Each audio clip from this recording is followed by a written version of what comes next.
In the primary, basically, a voter, when going to their voting booth in their precinct, the instructions are, vote for candidates only on one side of the ballot, for one party only. GEC Executive Director John Bloss is asking the public to pay careful attention to instructions when voting during this primary election. One of the most common ways to spoil your ballot is to crossover vote.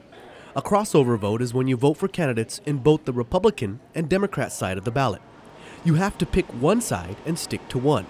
The mistake is easier to make than you think.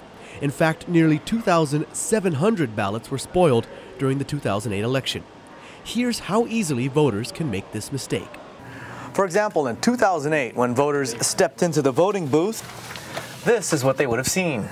On one side of the ballot, you'd see a list for both Republican and Democrat candidates for senator. Now, if you're a Republican and you voted for all Republican senators, once you flip your ballot over, you'd see only a list for a Democrat congressperson. Now, if you voted Democrat on the congressperson side, you would have now spoiled your ballot. So why is it that crossing over spoils your ballot? Well, the primary is really meant to decide which candidates the political parties will send to represent them in the general election.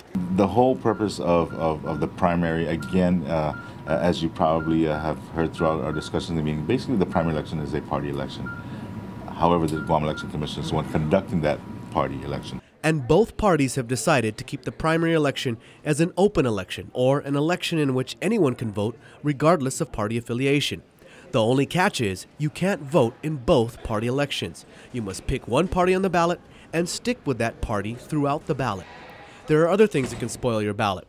Don't vote for more candidates than there are seats available. For example, you can only pick up to 15 senators, one gubernatorial team, one AG, and one delegate to Congress. Also, be sure to mark your ovals fully. Don't checkmark them, and don't mark an X on them. Bloss says they have been working to educate voters by posting instructions outside the precinct, inside the precinct, and by giving instructions verbally. What it boils down to is to the individual voter to be well informed, to listen to the instructions as the precinct official is reading it to him or her.